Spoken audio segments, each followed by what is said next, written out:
Salam and welcome to part number 183 in this fabulous book. Muhammad Sal'lal'laa'hu A'lay'hi Was'sallam is life based on the earlier sources, and we are busy with chapter number 59, which is the trench, and it's part number 183.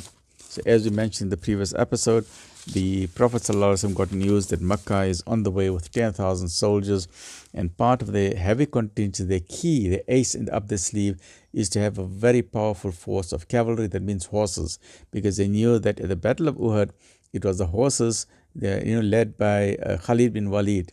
There was 200 horses who found the gap when the archers went, and they say the horses won the day. So now they say we're going to come with even more horses. So now the entire army is coming, 10,000 with a lot of horses. And in that, Salman al-Farsi gave the fabulous suggestion of, Ya Nabi, the only way to keep horses out of Medina is to dig a trench. Let's take the story further from here. Time was short, and all efforts would have to be strained to the utmost if no dangerous gap was to be left in the defenses. But the trench did not need to be continuous. At many places, a long stretch of fortress-like houses at the edge of the city was adequate protection, and to the northwest there were some masses of rock which in themselves were impregnable, and they merely needed to be connected to each other. The nearest of these, known as Mount Sal, was to be brought within the entrenchments, for the ground in front of it was an excellent site for the camp. The trench itself would bound the camp to the north in a wide sweep from one of the rocky eminences to a point on the eastern wall of the town. This was to be the longest single stretch of trench and also the most important.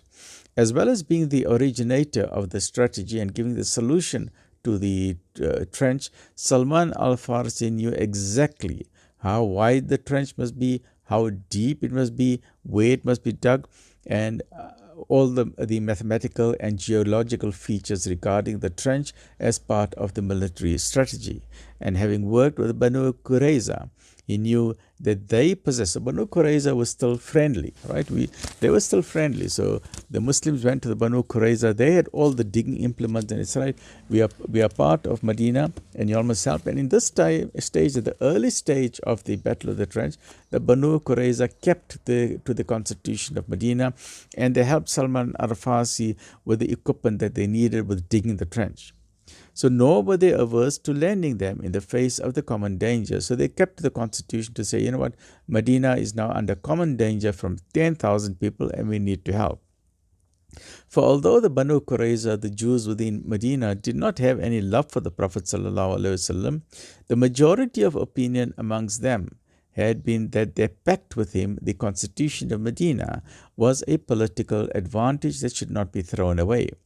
So mattocks, pickaxes, and shovels were borrowed from them. They also supplied date baskets, which they were strongly woven of palm fiber and could also be used for carrying the earth out of the trench. The Prophet ﷺ made each section of his community responsible for a part of the trench, and he himself worked with them. And let's just look at this, what the trench looks like. All right, so let's just get our orientation sorted out. This is the trench itself. This is Medina itself. Now remember, Medina is in the north. Here at the bottom in the south is Mecca. So Mecca is here at the bottom, right? So Mecca is here. If you go north, you come to Medina.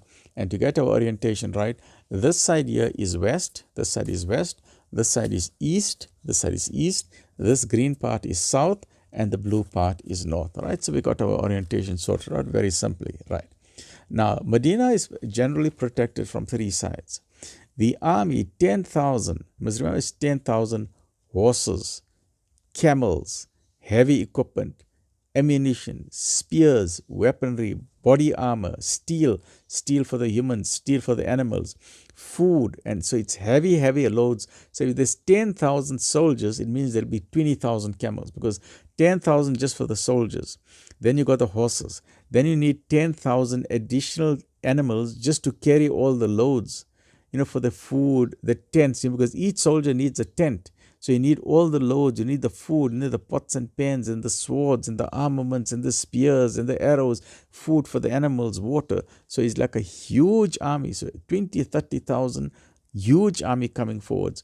For that you need food. Now that army, You cannot just go anywhere. So this army will find it difficult to come from the south, because in the south where the green area is, those are the orchards of the people of Medina, the agricultural land, the palm trees, the farmland, very damp ground and very full of orchards and trees. An army cannot enter Medina from the south. So Medina is safe from the south. Then on the western side of Medina, this black area is volcano, and on the east, this black area is volcano. This is volcanic rock, very sharp, very slippery. So a horse cannot climb. The horse will slip and fall. Camels cannot climb this. The camels, their feet will be cut at the bottom. So the Medina is protected from the west, Medina is protected from the east, Medina is protected from the south. So when the 10,000 people are coming from here, they're coming from Makkah, they're coming. It took them 2 weeks to come. Coming. They went along the Red Sea coast. They came along the Red Sea because the Red Sea is over here. They came round until they came here on top. They're sitting at the north of Medina. So they were sitting here on top, and mountain of Uhud is further up, right? That is the battle of Uhud. So they were sitting here on top of the north. So here we have the Quraysh as the 3,000, Ghataf another 3,000, and the other 3,000 or 4,000 was made up of the tribes of Sulaim, Kinana, Asad, Murrah, and Shurja. So in total there were 10,000 people facing Medina. This entire blue area is the trench. So Salman al-Farsi said, Ya Nabi, the only way we can defend the city of Medina, let's dig a big trench. So they dug a trench from west to east, and the Masjid Nabawi was headquarters, and close to on the east side, there was a little bit of a hill. There was another camp which Nabi Sallallahu Alaihi Wasallam set there. So Nabi Sallallahu Alaihi Wasallam was between Masjid Nabawi and on the hill known as the Hill of Sal, where he put another tent, where it was like an observation tower, where you could observe all these 10,000, this entire army. He could see them at a glance. And this was absolutely baffling for Khalid bin Walid, because once again, same at the battle of, do I have the battle of Uhud? At the battle of Uhud, the two main cavalry forces, at that stage, this is the battle of Uhud, remember? When Nabi Sallallahu Alaihi Wasallam was at the battle of Uhud, Nabi Sallallahu Alaihi Wasallam was here, the Ansar and Muhajirin were here, the archers were over here. And Abu Sufyan was in charge of the front side, but Ikrama was in charge of the cavalry, and Khalid bin Walid was in charge of the cavalry. So Ikrama and Khalid bin Walid are in charge of the horses. So once again here in the Battle of the Trench, once again in front here where the Quraysh are, Khalid bin Walid and Ikrama were in charge of the horses. They said, look, we are the wings. We're going to come with our fast cavalry. So when Khalid bin Walid and Ikrama came, they came galloping, or the horses came galloping. They had to stop. Like a Ferrari is going 400 kilometers an hour. All of a sudden, you get a big pothole in the ground. And you say, what is going on? So Khalid bin Walid and Ikrama were very cross. They say, what is this? They found a hole in the ground. Now imagine you telling the people at the back, the entire army is coming. And meanwhile, you tell the entire army to stop. They say, what's going on? What's wrong with Khalid? He stopped again. Khalid said there's a hole in the ground. Now, the Arabs are only familiar with two holes. You either dig a hole in the ground for a well, looking for water, or you dig a hole in the ground to bury someone. There's only two types of holes that the Arabs were familiar with. The Arabs never saw a hole in the ground called a trench. They did not know. No, Khalid was very cross. So he called all the chiefs and said, what's wrong with Khalid? Why did he stop the army? And Khalid said, there's a hole in the ground. He said, there's a hole. Jump over the hole. What's the big deal about a hole? Because the chiefs, they never knew there was a trench. They thought if there's a small hole, it's a pothole, tell Khalid to jump over the hole. What is he stopping the whole army for? So they call all the chiefs of all the tribes. They come here. Khalid called them and said, look at this hole. And they're all just standing and look at this hole. They got a shock of their life. They have never seen a trench in their life. And now Khalid bin Walid is confused. Now you must remember, Khalid bin Walid is a very intelligent person. And this is one of the things that turned his heart towards Islam. Khalid bin Walid, remember, he was the super general of Mecca. He was the top 5-star general of Mecca. There's no one could touch, no one could come close to him. That's why when there was a battle of Badr, Khalid went for a holiday. When he saw that the chiefs of all the tribes were coming, 1,000 people against 300 of the Muslims, he said, this is a walk. It's very easy.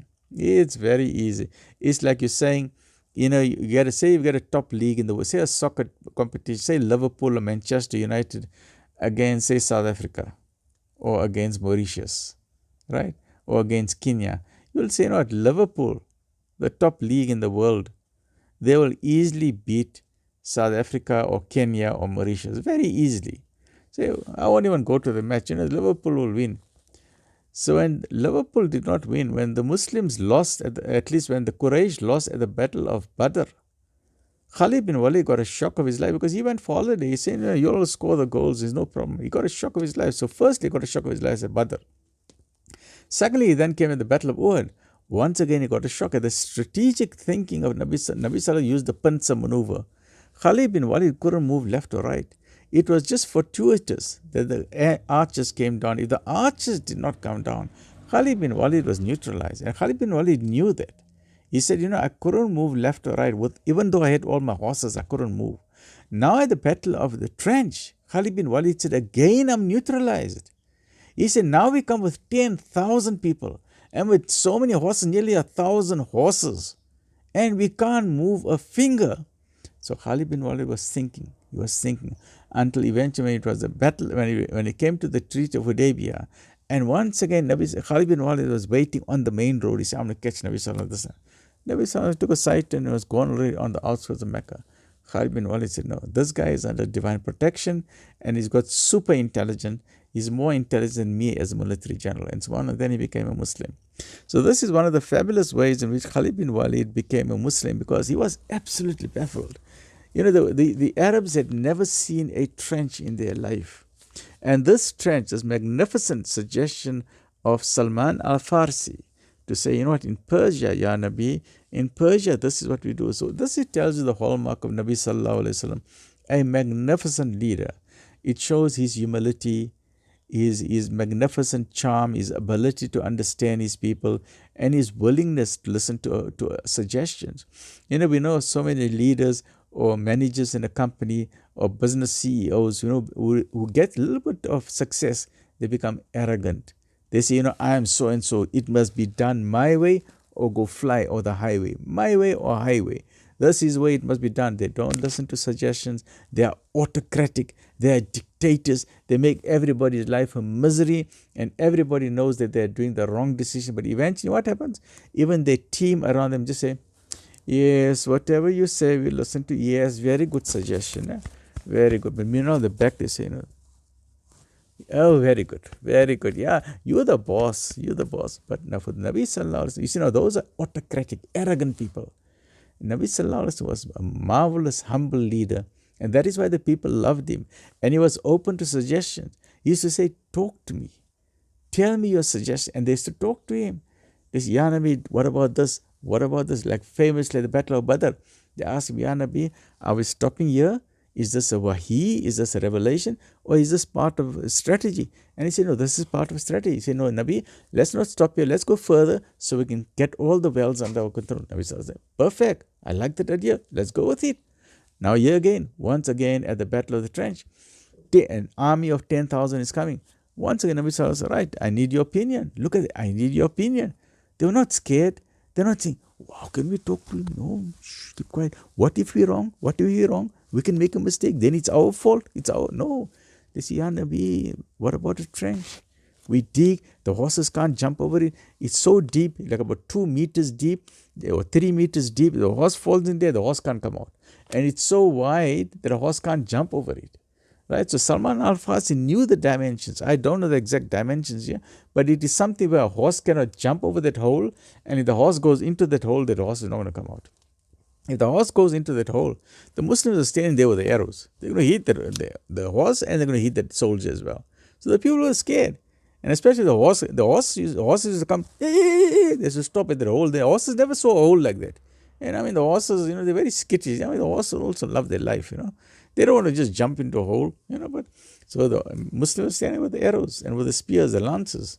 So now it was a stalemate. So Khalid bin Walid said, wow. So this shows the amazing leadership qualities of the most magnificent man that set foot on earth. So we need to learn from the marvelous example. And that is what the Quran says. He is on an exalted standard of character. The character he's got, the manners, the akhlaq, the leadership of the qualities of Nabi Sallallahu Alaihi Wasallam. Absolutely fantastic, fabulous. and we need to learn from that. We can never ever attain that status. We can never attain the status of the Sahaba. We can never attain the status of the awliya. But in our own little way, we must do ihsan, must try and be quality human beings, try and be a little bit better in everything that we do, and we learn from Nabi Sallallahu. And the same example stays at home. If you've got a decision to make at home, if you're the man of the house, the woman of the house, talk around the supper table. Don't say, do it my way. This is the way I want it in my house, no other way. No, say, let's talk. Yes, sometimes you have arguments. We're all human beings. You have an argument. But have an open discussion. Let people throw your opinions on the table. In that we can learn from something. Because Allah subhanahu wa ta'ala tells us in the Quran, perhaps you dislike something, but maybe it's good for you. Allah knows, you don't know. Stay well, look after yourself. Alhamdulillah Rabbil Alameen.